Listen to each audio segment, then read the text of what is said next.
All right, welcome to the initial episode of Strong Personalities. Today I am here interviewing the one, the only, Spence. How you doing today, man? Doing well. How are you doing? Is it just Spence, like Seal, or? Well, it's Robert Spence. Everybody just calls me Spence, though. Product of being in the military and sports and all that stuff. So. Gotcha. So military. I know that the American Hero Classic was a very veteran-driven competition. So, is your military career, is that where strongman was introduced? No. My first time doing strongman was back in 2003 or 2004, and when I was in high school. Okay. So. That was it? That's it was just introduced? That's when it was introduced. They had a competition in Haltom City, and it was called the Haltom Big Man Challenge. That's a great name for a strongman competition. It was great. And it was a blast. It was in the summertime, and man, we went out there. We pushed some trucks and flipped some tires, and what else we did with overhead press. And that's not bad, pushing a truck for your first competition. Yeah, it was great, man. Yeah, it was a good time. Most people's first competition usually just revolves around like sandbags and like axle bars and stuff like that. So yeah, that's pretty cool. So like, why strongman? Like, why did you see strongman and you're like, this is a sport for me? Man, it was a long evolution of it. So I did some strongman in high school, and then after I graduated, I went and played ball in college, and then for a little bit, and then I joined the military, and that's when I was in the military. It's kind of when I kind of came back to strongman. So I mean, it wasn't strongman, but it was like under the name CrossFit. Maybe. I didn't hear you say that. You said you were doing CrossFit? CrossFit. Got it. We'll keep that between us. Right. So, but I mean, that was back in 2006 and 7 timeframe. Okay. And, it was just, we were overseas just trying to, lifting sandbags, doing things with weighted vests and, just having a good time. It was just a different training modality that we liked that was better than running. Yeah, and obviously there's no hate for CrossFit, just because lately we've seen that both sports are borrowing from each other. Absolutely, 100%. So for you as a strongman athlete, like what kind of programming do you follow for yourself? Mine rotates. So first, I do like to have a coach program for me. Okay. A lot of times, mainly because I get in my own head as a coach, and I'll say, oh well, I didn't know this whenever I programmed it, so now I'm going to do this, or I start just over analyzing it, paralysis by analysis, right? Yeah. So, but if I have somebody else programming for me, I stick to a T, and the programming that I get, I've done a lot of stuff from Brian Alsrew, and I don't know if some of y'all know him. He's a YouTube guy. But, yes. But dude, his programming is out of this world.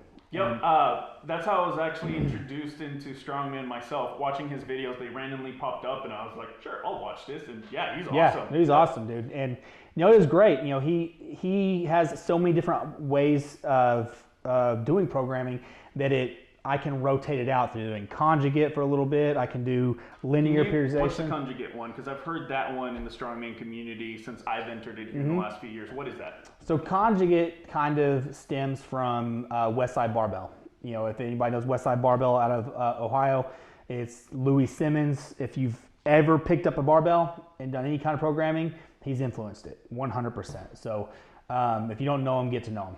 But his style of programming and training uses accommodating resistance, and he uses bands and chains. So the bands, they get tighter as you extend out, so there's more pressure on them. And with bands, it's not just gravity pulling down. If you let go, it's physically pushing down on you, right?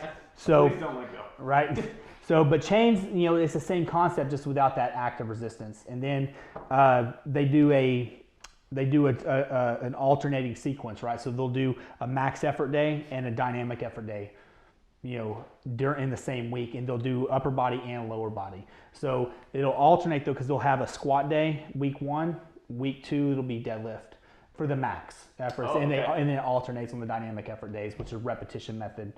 And then that's part of what you use for your programming, correct? During a portion, I'll do that. I'll swap that in for about 16 weeks. Okay. And currently, like, what phase are you in when it comes to your training? I just completed a linear periodization, which is this classic, do my 3x5.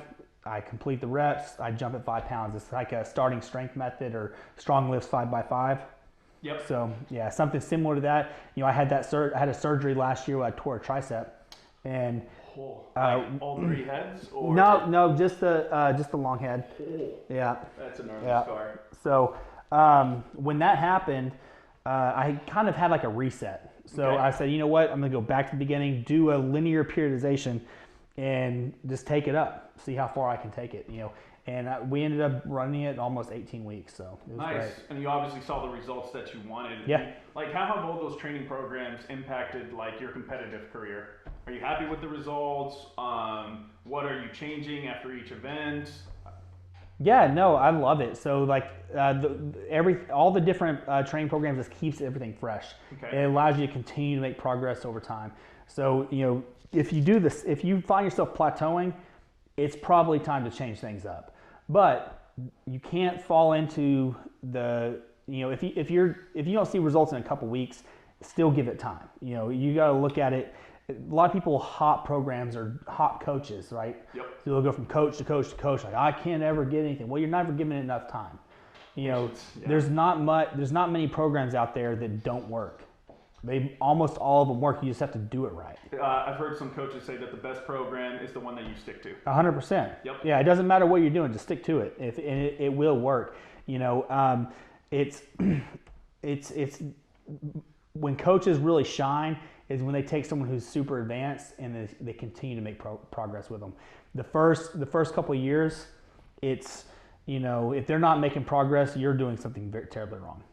Oof, yeah. So speaking about like the coaching aspect, you also are a strongman coach. Correct. How did you get into the coaching strongman? Like, how was that transition from like just being an athlete to, hey, I can coach? Yeah. So I went to school to be a coach. I went to school for kinesiology. I was going to be a coach. I ended up veering off and going kind of on the research side of things and did exercise physiology instead. Oh, that sounds fun, actually. and I loved it. I loved it. I got a job after the military doing as an exercise physiologist for a post cardiac rehab clinic, and hated it. Plot twist. Yeah, hated it. So you know what? I'm going to go ahead and do what I want to do. And I had done some personal training in the past, and I didn't enjoy it. It's a sales game, and it's not real training. So going into the strength world and actually coaching as a powerlifting coach, strongman coach, it was just a natural progression into it. I enjoy coaching people. I enjoy working with people, and I enjoy the trial and error in progressing someone to being a better version of themselves. All right, so speaking on that part, what does the journey look like for somebody that you are coaching from like the first time you meet them to like the different phases for some of the athletes that you have? Say that again. What's the relationship look like when you're a coach from the first day you meet somebody to when you think about all your different athletes, the different levels? Like, what does that look like? Man, the first time we meet them, it just starts off as a basic, let's look over your goals, what you want to do, what you've done in the past, like this basic questionnaire stuff. And we kind of go into working out, seeing if they have, generally people come to me, they're like, hey, I want to do this strongman competition. Okay. Right. And we kind of, I'll take them through it, do what they want to do. And then if they decide they like it, then we'll say, okay, now it's time to say, let's step back. And let's do some general training. Let's get you just strong, right? Instead of focusing on these specific events, let's just get strong. And then when we get close to our next event, we'll start getting specific with it. And with the more elite athletes that we coach, they're as time goes on, it's very personal. It's a very personal relationship. Who's an example of that? Who do you have under your coaching branch right now? Probably the closest one would be Travis Shirtliff. He's actually a distance client, and he's not. I'm not big on the distance coaching. Yeah. But we didn't start that way, and he moved away, but he still wanted coaching. But yeah, he's we talk daily, multiple times. We talk about stresses not just with him, but with other athletes as well. We talk about what they're stressed about, if they have stuff going on at home. You have to know what's going on in somebody's head, because if they're stressed out at home, if they're having marital problems, if they have someone dying and they're not sleeping because they're, up with hospice with them, that's going to affect their training, and if they have kids, they have new kids, you gotta adjust training for that. You can't just, expect somebody to go in and do 3 hours a day if they had a kid at home, a wife at home, a mother in hospital. Like that's just not going to work. Nope. So I mean, it's a very personal relationship that you get with them. Yeah, and I've actually competed against Travis, and he is an absolute beast. And then behind that intensity that you see, like when he's performing, he's one of the nicest people outside of those events. So Travis, keep it up. For me, I always think about like keystone habits that make people successful. What are the 3 keystone habits that you would say you ingrain in all of your clients? Keystone habit is, consistency. Okay, consistency. Listen to your body. Ooh, that's such a good one. People listen too much to their ego instead of their bodies. Yep. Yeah, and rest. Take some sleep. Yep. Really. Travis, perfect example. He called me the other day, and he's like, man, I just like every single rep just feels like it's 1,000,000 pounds, and it shouldn't feel this. Like where we're at, it shouldn't feel that way. And I said, all right, well, just let's cut it. Let's cut this week's deload. Cut everything. You make those adjustments like that quickly? Yeah, cut it 50%, and we'll this week's deload, and we'll come back strong next week, and we'll alter we tweak the rest of the training, to fit it. And then I'm guessing like on those weeks where you cut it 50%, then like you're like, all right, but if the weight goes down, we really have to hone in on the technique improvements. Right? Oh yeah, His technique is we go over that every single time. So no matter what. Now, when it comes to all this technique work, I feel like in the last 2 years, just myself personally, like from what I've seen on the progression from all the competitions, I feel like there's more and more of an emphasis on technique over just brute strength. And I think the athletes that are focusing on the technique are now starting to surpass a lot of people that are like statically. I've seen them like move some massive weights, but when it comes to those events that require a little bit more technique than just brute strength, that's where they start losing it. 100%. I mean, look at Martins. Ooh, yeah, that guy's nuts. Martins, at least his form is impeccable.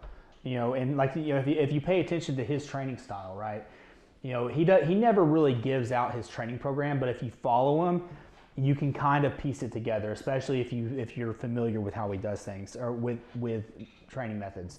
So he usually does. He goes in, he'll do, if he's 16 weeks out, the first 4 weeks, or 6 weeks for that matter, he'll do tempo work, and that's it. And then like nothing heavy, everything's super slow, and controlled. And then after that, he starts doing pause reps, and that's all he does is pause reps for a period of time. What does the pause rep do for the technique? It gets you comfortable in an uncomfortable position, right? So like in your weak position, right? So like at the bottom of the hole of a squat, or if you're doing a press or a deadlift, if your weak spot's at your knees, at the 13-inch mark, somewhere around there, that's where you would pause. Cool. So it's terrible. And then he goes into more explosive and kind of linearly takes it up from there. But he breaks his up like that, and his main focus is technique. If you watch his stuff, everything is slow, light weights until he gets close to comp. And one of the things I also saw when it comes to the World's Strongest Man competitions and more of like the feedback from it is that some people are complaining about the weights aren't as heavy as they should be, but I think that's given more room for the technique centric athletes. I don't think the weights aren't not heavy. If you look at the history of World's Strongest Man and the weights that they're pushing, they're heavier than any years that they've ever done. Do you think maybe the athletes are now catching up quicker to those weights than the weights are going up? Yeah. Yeah, I can see that. Yeah, technological and scientific advances on training. Yeah, that makes sense. And then like when it comes to training, what's like your least favorite exercise to perform that you still like to program for your athletes? Like you want them to suffer with you. Yeah, so it's it's more of a cluster set. And it's a cluster. Yeah. I'm gonna have to edit that one out. Yep. so the cluster set, this is so we'll do barbell Bulgarian split squats, 15 each leg. right into 15 lunges each leg, right into 15 step-ups each leg. I'm laughing because That's a lot of booty work, man. one of my clients, athletes, is sitting behind the camera and she's shaking her head. I think those are tears too. Yeah. She knows that too well. But no, I feel like those are great staples. I personally ask my coach to always program Bulgarian split squats just because, I want a big old booty. Right, there you go. Well, and unilateral work is huge. You do the unilateral work, the carryover into like your standard lifts or just stability in the joints in general is massive. I think that's also a really good one. I like to do them when I'm going to be doing yoke just because it kind of like mentally prepares me, or like one leg as we go along. So for me, that's why I like to use them. Here's one. Do you take competition results harder as a coach or as a competitor? As a coach. Why? As a coach, it's, if the results weren't what we expected them to be, that falls on me. Okay. If it's my set, it's not split up like 70% you, 30% the athlete, right? Or do you just take it? No, I just 100%? take it. It's my fault. There's times I'll look at it and I'll go, maybe we, even if you look at it and you say, oh, the athlete came out of position on the deadlift, right? Yeah. If something like that happens, or they rushed it, or they yanked it, or whatever. Didn't wedge correctly. Yeah, something. That's still my fault because I didn't hammer it home of how important it is to make sure that you take your time, slow is smooth, smooth is fast. Let's get in there, get a routine, do the same thing every time, empty bar to loaded bar. Every rep should look the same. Yep, that was your first keystone habit right there, the consistency. Right. Yep. So, if I don't hammer that home, that's on me. So. All right. Because I guess you're also taking it as like, why didn't I communicate in a way that this athlete would make sure that they listen to it and then they apply it? So yeah, that makes more sense. And then speaking of competitions, I mentioned earlier the American Hero Classic. How did you end up putting that together? Like, where did that idea come from? Well, there was some comps I was going to, and the sport's growing, right? And recently there has been some amazing promoters come through and putting on some amazing shows and doing a great job. There were some shows I'd been to and competed in and participated in that I just wasn't happy with the way things were being done. And, give me an example. Just showing up to events and not being asked for my my card, my membership card that I paid for, or weights not being tested for certain events, stuff like that. But the problem is, I'm not one of those people that's gonna sit there and complain about it. Right? Absolutely not. Nope. Just with this way, everything I've done is kind of led to where I am now. Is I said, you know what, I can do it better, so I'm not going to complain about it. I'm just going to do it better. Okay, so you saw there was some room to grow in competitions, and you wanted to set the example with the American Hero Classic. Exactly. Awesome.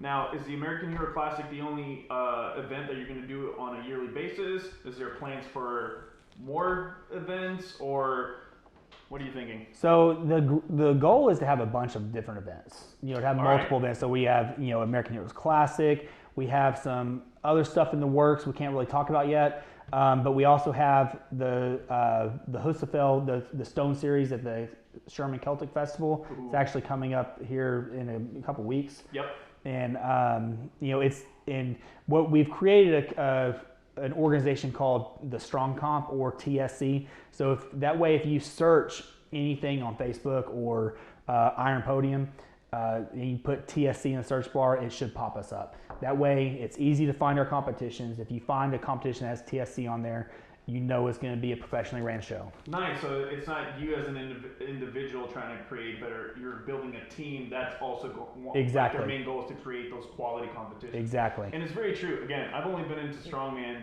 or I've only competed in strongman for the last 2 years, but the improvements I've seen from the first competition, which was the Greenhorn in 2019, to today, it's the quality of equipment, how efficient these competitions are ran, because I've seen competitions with more than 100 people that are moving like yours. Yeah. We ended almost at 5 o'clock, and we were moving smoothly through all those events.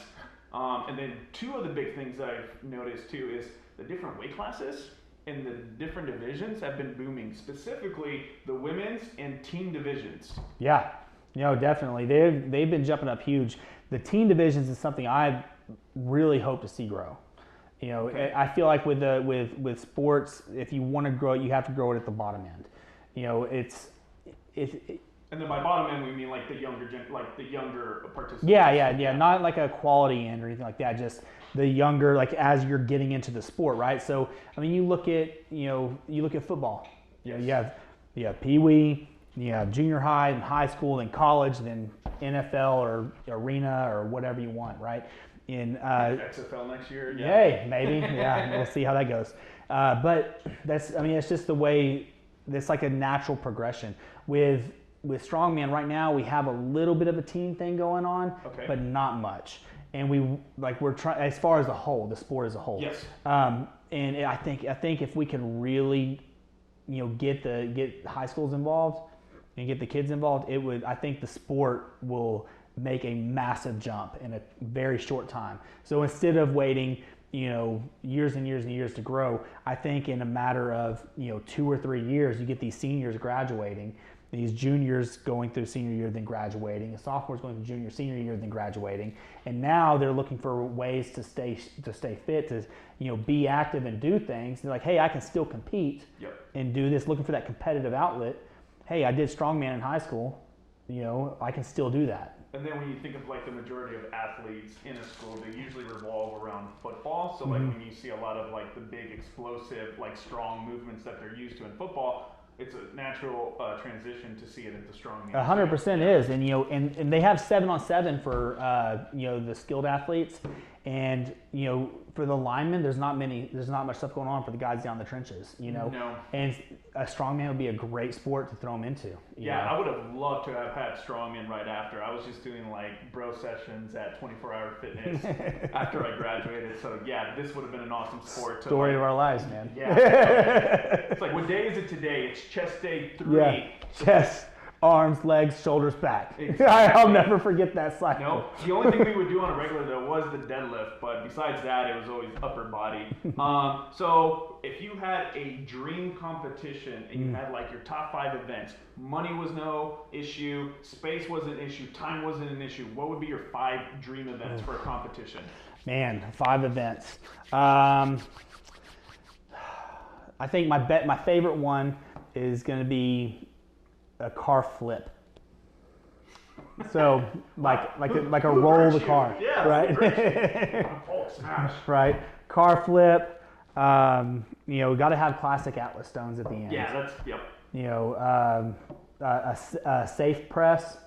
A safe press. What's that one? So it's a yoke that it looks like it's basically a yoke press, right? So if you have a yoke and you come up under it and you press it and you can bring it back down, right? Cool. So, but they have safes on the edge. It's just called a safe press. Okay. Yeah. It's gonna like swing too, right? It does. It's unstable. If you don't get it just right and you're not nice and stable, it's kind of like doing a press with a camber bar. Okay. Yep. Does that make sense? Yeah. So there's 3 events. 2 other events, man, I don't even know. There's so many. You know what's one of the cool ones I used to see that I don't see very often? It was like they would start doing a deadlift, but behind them would be the basket deadlift with the weights would just. It reminded me of Yep. Street Fighter when the barrels would start popping up and you had the Donkey Kong, man. Oh no, for me in Street Fighter. Oh, see, I think it's Stank and Donkey Kong where the barrels they throw the barrels at people. Yeah, well, the barrels throw them at people. Well, they're kind of throwing them at them. That's fair.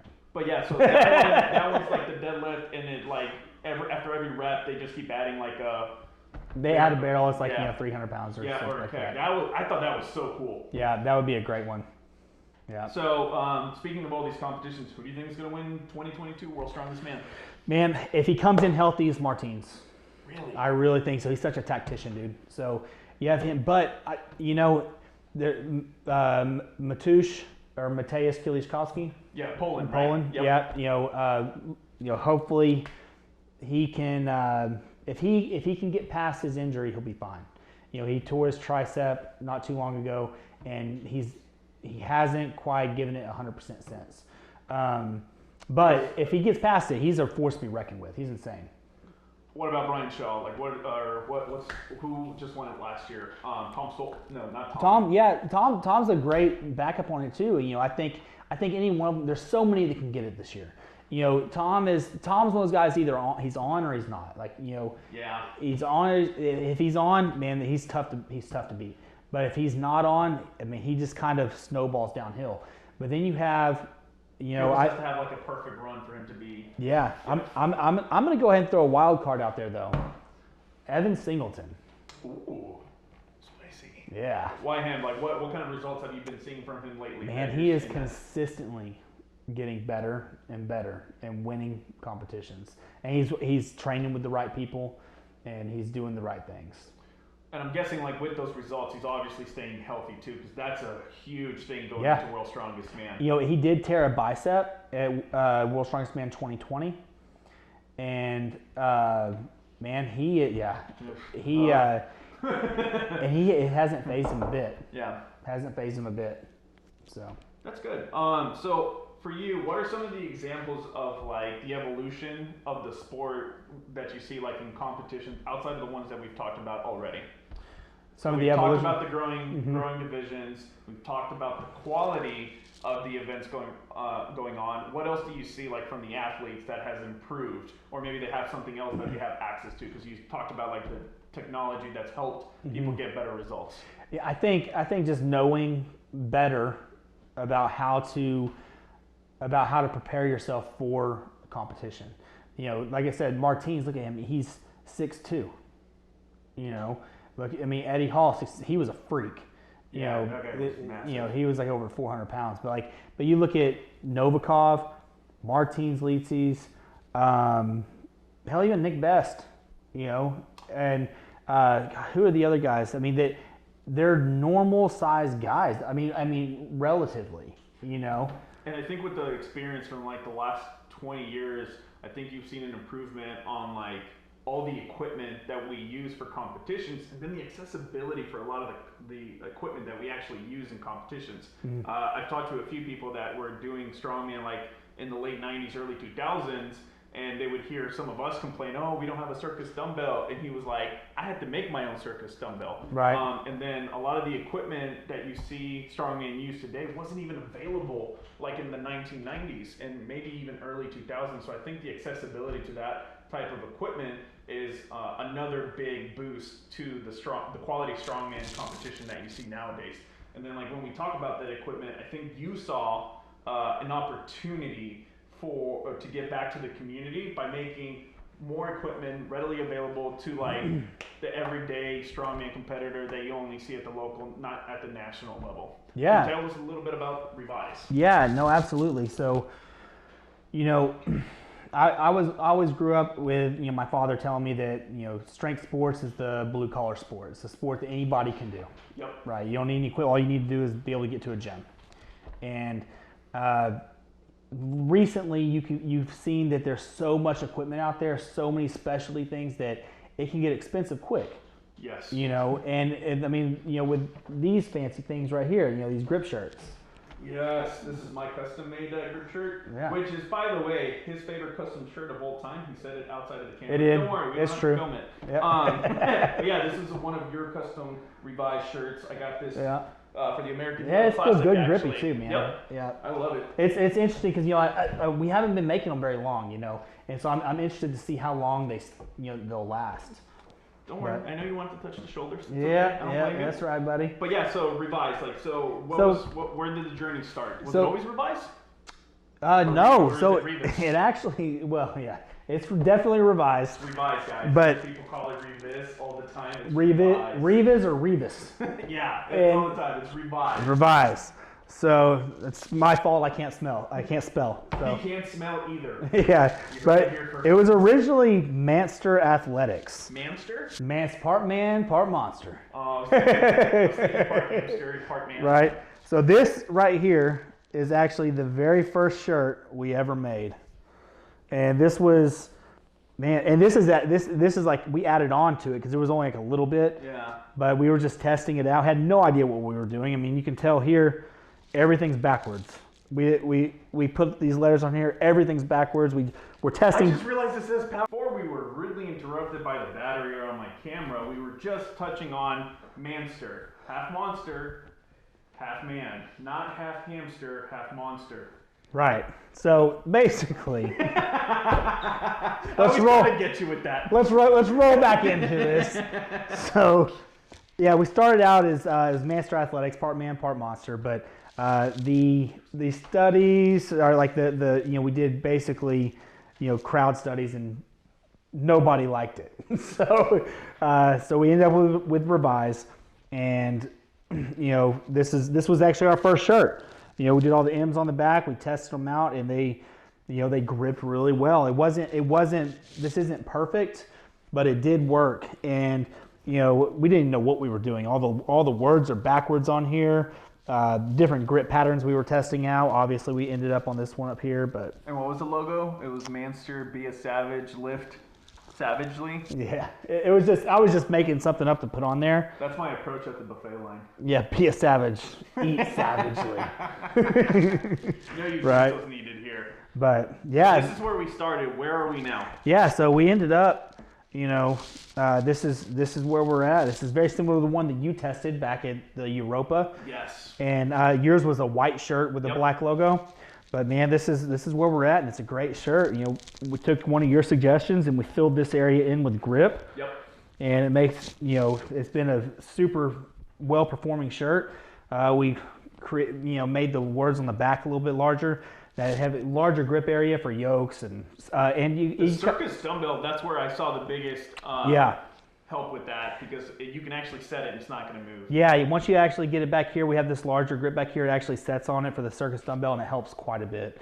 We have these. This has been a great shirt for us. And then, then we also are one of the official shirt makers for United States Strongman, and this is their grip shirt. This is one of them. We do them in red and blue as well. Awesome. So this is the military green, and this is like official, right? Like this is this is allowed at the competitions. Yes. People don't have to cover anything up. Absolutely, yeah. Willie Wessels and I, we talked, a while back. It took us a lot of back and forth, and I finally threw something together and sent it to him, and he called me up at 8 o'clock one night and said, "Let's go with it," and and made some phone calls, made sure we can make it happen. He's official. That's right. So speaking of being official, I know you don't only have shirts. You also do potentially sandbags? Yep. So we do sandbags. Currently, we have the open top sandbags, the classic sandbag that like the Iron Mind. It's just a bag. It's like open. The twist with the tape at the top. Exactly. Yeah, we have those. We have our own unique sizes that we do. Because most people just have the one size. Oh. We have a small, medium, and large. So our small one is the same height as it can go up to the same height as the medium one, which goes up to 300.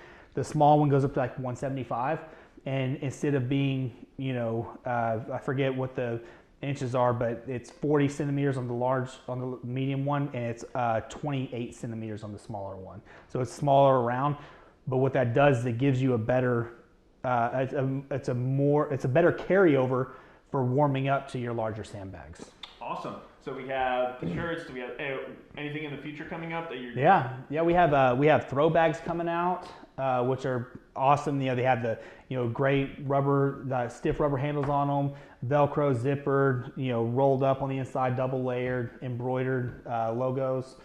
And they're I think I saw a sample of that. That looks really cool. They're going to be amazing. Yeah, we'll see if we can. I'll shoot you some photos and see if maybe we can put them in the video. So yeah, of course. for you guys. And then we also have fitted sandbags that are coming out.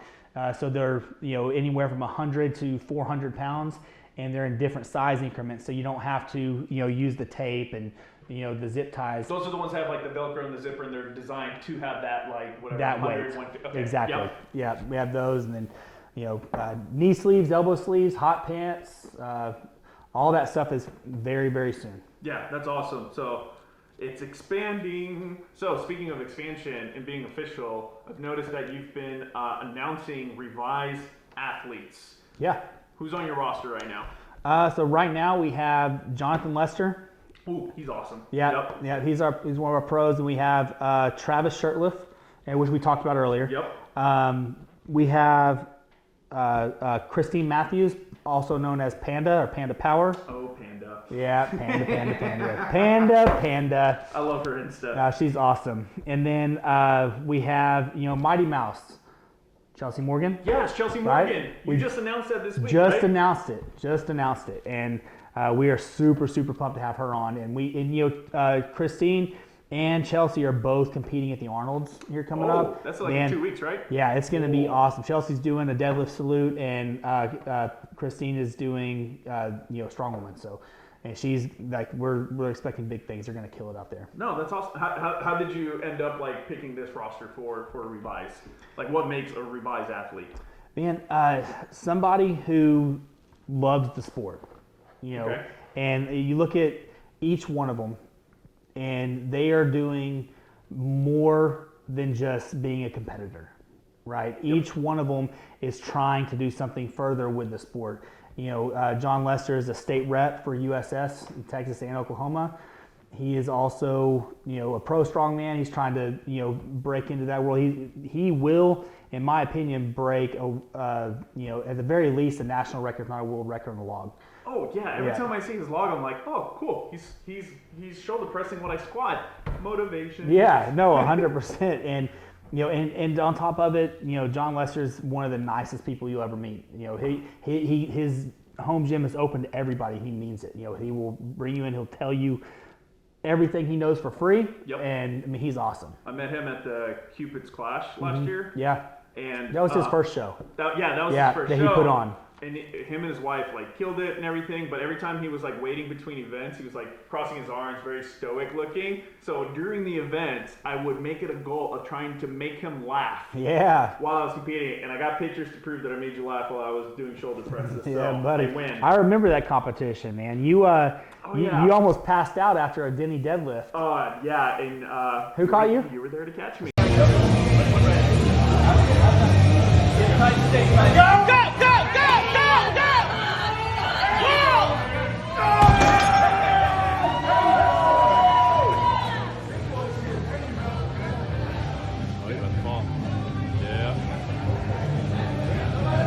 That's right, buddy. Cut it a little close. It looked like I was doing the wobble. Yeah, I wasn't sure what was happening. I was like, oh, maybe I should catch you. He's like, that's a weird celebration dance.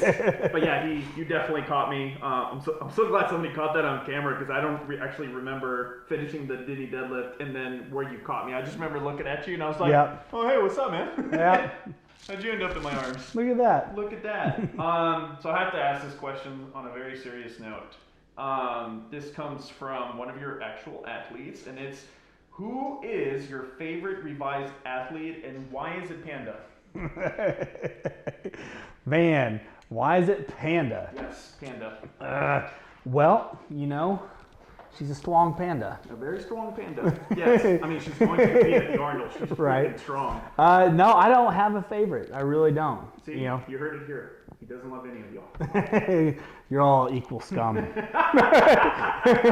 No, I love them all, man. They're great people. Every single one of them. It's what I love about the community. I feel like all four of them epitomize the community to a T. Like they are always there to help somebody else, and they love the sport, and they're never negative towards anybody, and they're always uplifting. I love them. Yep, very true. I don't think I've actually met Panda, but I've ran into Chelsea Morgan. I ran into her at the Europa. Super nice. Oh, yeah.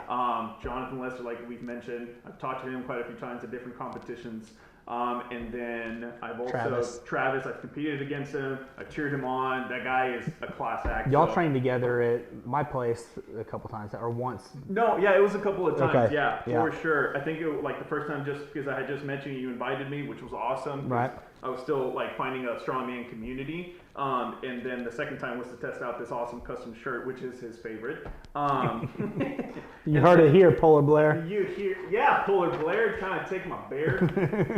I'm just kidding, man. Your blue and white custom shirt was prettybomb.com. Is that something you do on the regular? Is that something, where are we at? With the custom shirts? Yeah. Custom shirts we are not doing anymore. Y'all missed the window, guys. I'm sorry.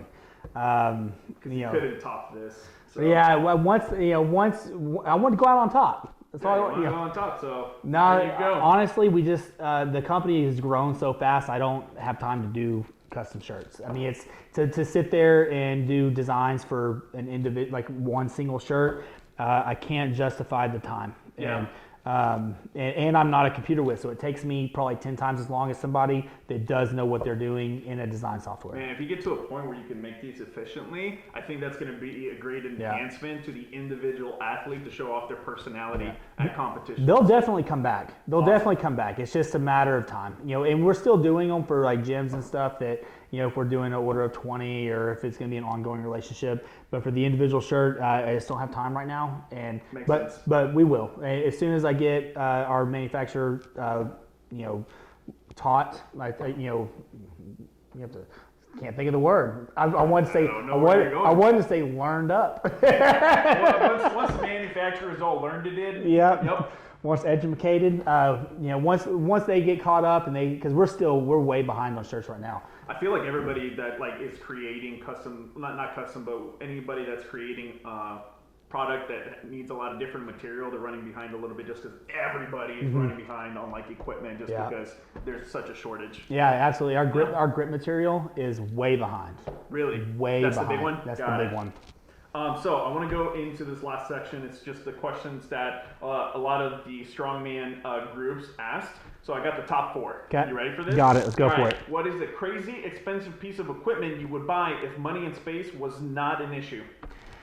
Man, it's actually, I thought about this one, and you hurt yourself every time you do that. Yeah, I know. And this particular piece of equipment hurts a lot of people. Oh, what is it? So it's the Mauser block. The Mauser. Is that just like a concrete block? It's the metal one that created by Paul Mauser. Okay. He's out of, I'm pretty sure Paul's out of Texas, and then he moved. He's somewhere else now, but he doesn't make them anymore.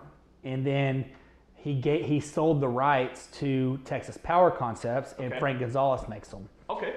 It's a great piece. I'm sure there's a lot of intricate work in there that needs to be done, but it is a metal block that you put weights in, and it's over $700. I can't do it. Now, if I had an unlimited paycheck, I'd buy multiples so I could put them in a competition, and have them. But I just can't spend $700 for a block. No, I totally get that. But that made me remember. Let's talk about this book before we go on to the next question. Oh, okay. What is this Darkhold looking book like you're about to call Doctor Strange and Wanda right into this? What is this? So this right here is a log book for the Strong Comp Stone Series Husafell Stone. So what we were talking about earlier with the Celtic Festival and the Husafell. So Sticks and Stones, David Accardo, he has created the replica Husafell stones. So he's made a couple of them that are actually going down to Beerstone, down in Mission. Yep. And he's got a couple sets, and then he also made me a set. And they are absolute perfect replicas of the Husafell stones. The first time it's been done, he's been to Iceland and picked up the actual Husafell, and he's gotten the actual dimensions, and he's put it together, and I cannot wait. So for maybe our strongman competitors or just people that watch this that aren't into strongman yet, give us a little background on the Husafell. So the Husafell was a 410-pound stone that was used as that was put in front of the doorway of a goat pen in Iceland, right? Yeah. And so this farmer was, he used to say, he's like, if you want to date my daughter, you've got to be able to pick up the stone and go farther than she did. And, the story is that she was able to pick up the stone and walk the perimeter of the goat pen. And, I feel like Bumble should have that, filter, can you pick up a Husafell? Right. That's beautiful. So, but now they have, they have some standards. Like if you can pick it up to mid shin, you get a certain strength. If it's to the knees, it's half strong.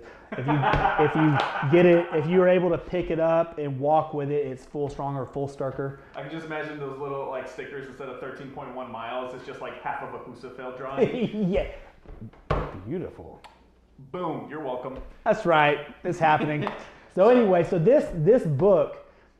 We had it made. We had a custom, leather made book that has, engravings of leather made book, these leather bound books. Oh, it's rich mahogany. Anyways, so it has TSC Husafel engraved on the side, and what we're gonna do with it, this book is going to follow the Husafels for all of eternity. Like, they will never not be with them. So if I, die and those things get left to somebody, yeah, right. The book goes with them, right? If I just happen to get rid of them, the book is going to go with it. So hopefully it's a package deal. It is. It's a package deal, and so if you get any successful lift with it, your name goes in here, what your lift was, how well you did, and it'll be there forever. And there'll be records on the back for the longest distances. But I thought this was pretty cool. They do this for the Denny Stones over in Scotland, and I think us having one for the Husafel is going to be pretty amazing. We'll have the stones at every event that the Strong Comp puts on. Yeah. And maybe some extras. Plus, if you come to the gym at USA Strength in Sherman that's opening up soon, and representative of the Strong Comps there, you can try your hand at it. Oh, and then you touched on something that I forgot to ask about earlier. Mm-hmm. You said USA Strength Gym. Yeah. Tell me about that. So USA Strength Gym, so it's a gym, we've been around for a little bit, but COVID really kind of threw a monkey wrench of things, had to close things down and open back up in some garages, and now everything's kind of settled in. We feel like we're safe to go ahead and open. And we are finalized on a place, and we're looking at opening up hopefully by May. And the big, is that going to be here in Sherman? It is. It's here in Sherman. Okay. Yep. And we're looking at a place about 3,500 square feet. It's nothing. It's a good spot. Yeah. And old school iron gym, Mac barbell equipment, and it's going to be awesome. That's exciting, man. Yeah. Awesome. We were talking about David Accardo earlier. Yeah. He had one of my favorite questions. Would you rather fight one Jonathan Lester-sized duck or 50 duck-sized Jonathan Lesters? Man, I think I've got to go with 50 Jonathan Lester-sized ducks. Or no, 50 duck-sized Jonathan Lesters. Yeah. Yeah. I was about to say, yeah. Yeah, I've got to go with that because, But it's 50 of them. He can, if a full version can shoulder press 400, imagine 50 of them. Yeah, but hopefully I'm quick enough to punt enough of them. Right? Oh, that's a horrible visual. Poof, we can make it happen. I don't know, man. He's dense. He's stout guy. All right, so you'd rather fight a 50 duck-sized Jonathan Lesters. Facts. Nope, I'd rather fight the one duck. I don't know. It's just wah, gone. Throw some bread at it, I win. All right, and I love this question, and I want to finish it with this one. How does an individual give back to the sport? I think giving back to the sport is just leaving it better than you found it. If that makes sense. Doing something that doesn't benefit you. If that comes in the form of being at a comp and seeing someone, it's their first day and they're quiet, maybe they're by themselves, or maybe them and them spouse and they're just kind of off their own. Go introduce yourself. Say what's up. Yep. Say welcome to the sport. This is awesome. Hey, go tell them to go mingle. And ask questions, because this community is amazing and everybody loves each other, whether you met them or not, and we all try and help each other. And I think that just trying to help somebody else in the sport is the best way. Awesome. All right, Spence. Yeah. Thank you for making the jump with me. Pleasure. Thank you. This has been a pleasure, and I need to work on my ending. Bye. Rock on.